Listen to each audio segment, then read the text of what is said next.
Welcome to Behind the Gate, the podcast where we uncover what it takes to run a successful pet business.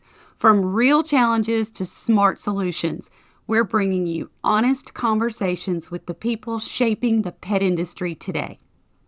Today I'm joined by Cathy Madson, certified dog behavior consultant and lead trainer at Preventive Vet and Pup Standing Academy. With nearly 20 years of experience, Cathy specializes in helping families prevent and resolve behavior challenges through positive reinforcement.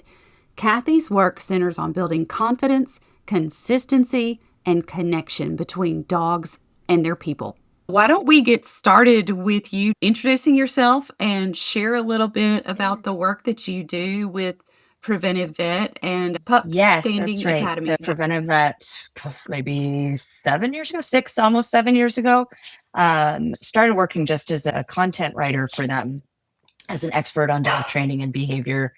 And then COVID hit and everyone in the dog training industry pivot from there. And so that was a chance for me to go back and restart my one-on-one coaching with clients. We did it all virtual. We started with a lot of yappy hours, which were really fun, where we got to have a live audience and talk about a specific topic like potty training or crate training, because everyone was getting a puppy in COVID. Started that and then started doing more virtuals with people all over the world, which is really cool because the dog culture is so different, even within the United States. And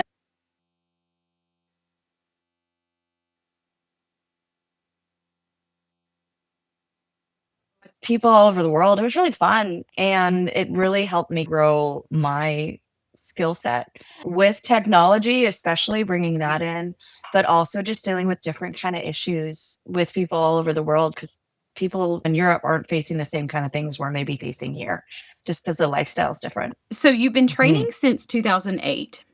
And it was a childhood rescue dog that sparked your interest in this whole path. Tell us how that evolved into the behavior consulting that you're Penny, doing now. she was the dog, wandered into the yard, and back then you put up a sign and we're like, anyone lost a dog and all of that, and no one claimed her, and she ended up staying. She was my dog, my first dog, because our family always had dogs, but she was mine.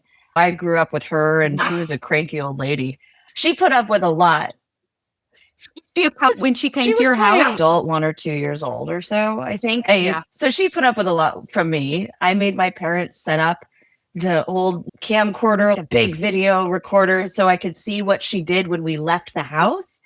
And we do that now for separation anxiety clients. We make them set up a video camera. I was doing that as a kid just because I was interested, because I was just a dog nerd. She was my first dog, and then went through school for college things not even related to dogs, and then came out of that, and that was in 2007, right before the big crash. And so after that, I was like, what do I really want to do? And then I went into the dog training world, went to animal behavior college, got certified there, and opened up my own business for a few years, got some hours, and then worked towards my CPD-TKA, which is the certification from the Council of Professional Dog Trainers.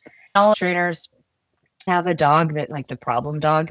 And my problem dog was, when I was in college, I got a dog and he was feral before I adopted him. And I was like, yeah, I totally know what I'm doing. I had no idea. I went to a clicker training class with him, actually, and it was life-changing. So that was what brought me back to, you really love doing this. You've always loved dogs. And so why don't you look into a career and help other people find that same kind of level of communication, just the rewarding experience. Mm-hmm. Wonderful. You touched a little bit on your philosophy. Your philosophy centers on trust-based, force-free training, and you talk about proactive training. So tell me, people may not really understand what that means. So give us an idea of what that means and how you apply it to different behaviors, like problem behaviors, like not just basic obedience, but maybe separation anxiety or reactivity. Yeah, it's so difficult in the training industry right now because we label everything, and then we try not to label the dogs, but we're labeling ourselves all the time. When I think about my philosophy, it really is looking at, I am not going to intentionally add anything that causes pain, discomfort, stress, fear, anxiety to the dog, because that's not fair. Life already does that enough for everyone. While we can't avoid it 100% in the world, I can try to avoid it as much as possible when I'm actively working with a dog. With the behaviors I work with, because now I specialize in things like aggression and anxiety, it means I have to look at one, why is the dog behaving the way they are? And how do I address that underlying cause rather than simply trying to stop the symptoms? My clients come in and they're like, my dog is barking all day. I live in an apartment. I'm doing the same thing with my dogs. I just moved to an apartment and they're acclimating. And so they're barking all day. My neighbors are complaining. I need to stop the barking. I have to reframe it as looking at, why is the dog barking? Because some people might reach for, I know how to stop the barking. They'll just grab an electronic bark collar, slap it on the dog, and then the dog stops barking because every time they bark, they get a correction. But is that actually addressing why they were barking? Usually no. If they have something like separation anxiety, then it can make separation anxiety worse because now you're alone and something's hurting you and you don't quite understand why perspective. So that can make the anxiety worse, but all we're doing is suppressing the symptom and not actually fixing the behavioral issue. So I try to look at what's the underlying cause. How do we help the dog feel better about whatever's happening, and then teach them different choices, what to do instead of barking. Or for leash reactivity, okay, you're barking at other dogs or people or whatever triggers them. Why are you doing that? Is it because you're scared of the thing? A lot of times they're scared. They have fear-based reactivity. Or are you frustrated? You want to go play because you love other dogs or you love greeting people. If you're scared, how do I help you feel better? Instead of acting all crazy and reacting to someone, how do I teach you instead? Be calm and I'll get you what you want. If you want to get further away from that scary child across the street, if you look at me instead of barking and lunging, okay, that I'll run away with. Or if you want to go greet the dog, how about you sit for me for a second, focus, find your brain, and then I'll go with you to greet that dog if it's appropriate. So the emotional association that we want, a better emotional response, and then helping our dogs make better choices. And giving dog a sense that it's a huge confidence builder. And it's just a great thing to see in dogs when they realize they can do that. So that's my philosophy in the TLDR version. Symptoms can be such a gift. People look at them like, okay, it's scary. This is what's happening. It's scary. But if you take that scary piece out of it and you look at it as the symptom is actually a gift, it's telling us about the underlying problem. So don't make the symptom go away. Let's figure out what exactly is happening. You offer both virtual coaching and in-person classes, right? So what is different about the connection in each format? How do you make sure clients feel supported this way, as well as in the way that you can actually touch the dog and and that is separate. It's a very different vibe between the two. With in-person classes, I get to put hands on the dog. I get to watch them move a little bit with their handler. It's not always just me. I much prefer to have them do it and then me coach them because they're the one that lives with the dog and has to work with the dog. So when it comes to the in-person portion, it's really about making sure they feel heard. This crosses over into the virtual side too, making sure there's always a line of communication open. They can text me or use WhatsApp if they're in a different country. There's ways to get a hold of me faster than just an email. That's true for my in-person clients too, but they do get to see me once a week. Some of them twice, 3 times a week. Do you get inundated with questions? Because I'm sure you have lots of clients, and if they have your cell number or your WhatsApp, are they just it's wanting more and more? I have really good clients because they do. So and I do have to, especially with virtual, that's something where it does come down to communication. And this is something that I've spoken with other trainers and consultants. If you don't set some boundaries as far as your time, people will take advantage of you. Setting some boundaries as far as these are my days off. And I tell them I'm not available Tuesdays because I get one day off a week. Or, hey, I'm on the West Coast, you're on the East Coast, please don't text me before 9 a.m. my time. Most people are very good at that. I have gotten phone calls at 10 p.m. at night, but that's for emergency situations. And that's what I'm here for, because who else are they going to call?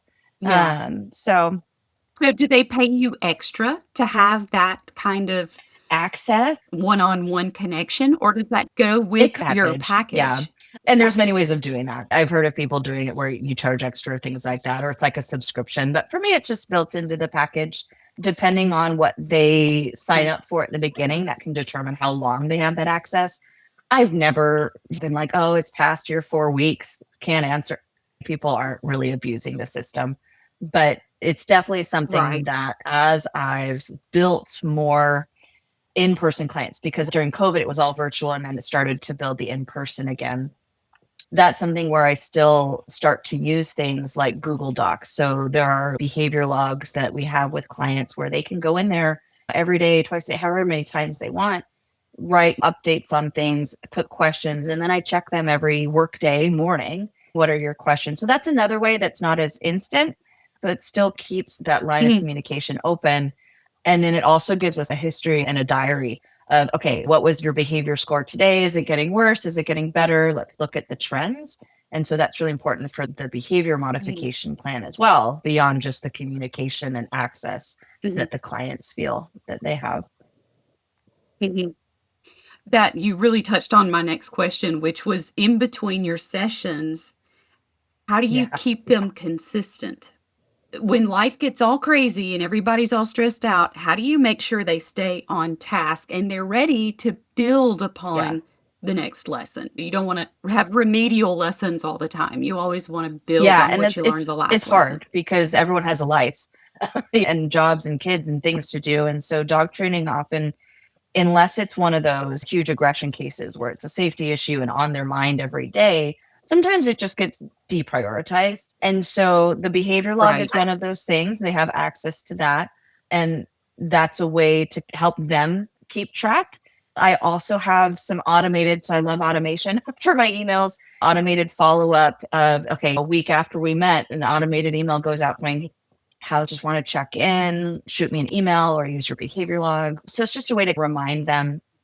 And when I meet with clients, I tell them, we're not going to schedule a session every week unless you think you can really stick with this every day. You're doing it this many repetitions or this much time, because I don't want to meet you in a week, like you said, have a remedial session simply because you didn't have the time to really work on it. So I usually recommend 2 to 3 weeks between sessions, unless it's something that I'm like, we're going to take really small slices of things, then once a week. But most of my clients are every couple of weeks. And that takes away a little bit of the pressure, paralysis, like when there's too much expectation, they're like, I can't do anything. So I do that. Do you send them home with homework? Sometimes I call it homework when I'm like, before. So when I do in-persons, we do a virtual intake so that I can find out history and discuss. And then I'll say, okay, your one piece of homework before I meet with on the next 2 or 3 days, whenever it's scheduled, is to maybe charge up a marker word, right? So that we can do the training when I meet with you. But I usually don't call it homework for other stuff. It's more of just, let's build these foundations. I use foundations a lot to be like, exactly. You don't want this negative connotation. And I try to basically tell them, we need this to do this, which then gets us to the goal. So it's just these steps that we have to install, and then we can get to that final behavior we want. What behavioral issues do you see most often beyond basic obedience? For me, it's aggression cases, which are usually resource guarding or resource based. That's a trigger for aggression, whether it's human directed or dog directed. I think I have a weird sample size because that's my niche. I'm known for that, and that's kind of what I market for. So that's what I attract. But lately, I've been getting a lot of dog integration cases where they're bringing a new dog into the home, or they brought a new dog into the home and now they're fighting. And so reintegration after some aggressive behaviors between the dogs. I also have, I don't want to say I specialize in this because it's not something I want to specialize in, but it's behavioral euthanasia consultations for people who might be considering, is this something that I need to think about based on my dog's behavior and kind of the risks? And so I do those virtually. Like I said, it's not something I want to specialize in, but I find it is, and it is very help. I'm helping people through really difficult things, but it's a very difficult topic. I have a good therapist. So it's something that is very hard. And that's why I know a lot of people will refer those things out because it's very hard to deal with. And some of these people, they've worked with 3, 4, 5 trainers. And so they're just looking for someone to really have that upfront conversation. And so that's been definitely a case type that I've been seeing a lot more lately. Successes have you seen from your approach? And where do you feel your clients struggle the most in trying to implement what you're teaching them? The successes range from dogs who would resource guard things to happily giving them up. It's very cool to see the progress, especially with my virtual clients, because I get video clips and they send them 4 or 5 months later after we've resolved the case. They send me another clip of them playing with their dog that used to bite them when they would grab to play tug with a toy. I see a lot of just relationship building and just a lot more trust between my clients and their dogs. That's so rewarding for me. I also see people really start to understand why is the dog behaving the way they are, rather than just let's fix this problem, let's fix the symptom. It goes back to why is my dog behaving this way? And then if something else pops up, they're able to look at that from that different framework. Why is it happening? Once I know the why, I can actually address the underlying issue. And that's more fair for the dog. And a lot of times, once they know the why, then they can apply it to other dogs. Exactly. And maybe with people too. Yeah. Exactly. If you could scale your model to reach more families, what systems or support would help you maintain both your quality and connection? Yeah. So this is something where AI is starting to find its most helpful niche for trainers. A lot of our time suck for us is the follow-up kind of resources or writing the training plan. There's a lot of crossover there. It's the same, except we're just applying it to a different kind of situation. So having ChatGPT chat where it's write a behavior plan for this issue using the resources I've already given you, then it can, and in my voice, can create those drafts for you. That's something I'm really starting to play around with more and hoping that can support, because typing up the same thing over and over again is exhausting and it takes a lot of time. So having the support there, paste, but it is really taking the same methods and techniques and then just applying them a little differently. So having the support there. But otherwise, it really is about video sharing platforms with clients. Google Drive is really helpful there, but sometimes takes a little bit of tech savviness, which a lot of clients might struggle with.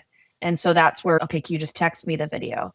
And then you end up with things in different places. So it is finding the platforms that work for that kind of content sharing. Have you considered trying to develop an app where you can share back and forth? Yes. Our web developer, Chuck at Preventive Vet, listened to me talk about these things. And he's always, that can be done, but it's a lot of work. It's one of those dreams, I think, of ours to do. It's a lot of work. It's almost one of those things that you're like, if one of those big companies could just do it, that'd be great. Burnout is such a problem. What practices and boundaries do you put around yourself to keep you from burning out, to keep your work sustainable? Not enough boundaries. It's hard. It's hard when people need. So going back to talking about communicating to clients what those boundaries are. I had a colleague, she's a close friend, where she was like, I really should put your day off hours in your email signature. I'm like, you're right. I should. Having those clear time boundaries, especially with those heavy cases, the emotional cases that I often deal with. One, having a good therapist, making time for that. And then really spending time doing non-dog things has been really important for me too. Spending time with friends, going out and paddleboarding, doing things that I find enjoyable that aren't dog-centric is really important. I've also found that when it comes to my social media intake, because the dog industry, there's a lot of tension between different philosophies and things, and that really comes out online. I find that when I'm on TikTok, I don't consume any dog-related stuff. I'm like, nope, this is my one mindless, just social media that I don't see dog stuff on myself. But then I also find that spending time with my dogs, not training, like just going out, and we did this the other day. We went to a sniff spot and I let them run around off leash, which was really calming and helped reset my brain there. What I tend to do. As tech evolves, where do you see potential for tools like reminders, progress tracking, video logs that could support training goals, but Right. not lose the personal touch? I think more trainers could definitely integrate more of that actually now. I think there's a lot of tools out there now that help us with this that aren't being utilized, but you have to do it in a way where it's still branded for you. You don't want it to get lost in the tool and then it doesn't bring the client back to where did I get this from? Who am I using this with? So having those integrations overlaid onto whatever software you're using is really nice. Yeah. I think just that line of communication, it really comes down to, hey, I'm here. So whether it's on this app or this video sharing, is there something that gives you a way to ask me a question directly and not feel like I'm just asking a chatbot? So I think we have to walk a really fine line, relying on those automatic answers necessarily, but having that personal touch and checking in. Is there anything in your day to day that feels like it's too time consuming? Like you wish this piece of your day would be more automated. You wish you could have more time spending with the dogs and not with this kind of paperwork. Yeah, I admin touched on stuff. the follow up kind of training plan building. You do want to personalize it, but there is definitely room for a little more of that automation there because that is a huge time suck. Like it is, you're just rewriting stuff. You're like, I've written this a million times and I'm just writing it a little differently.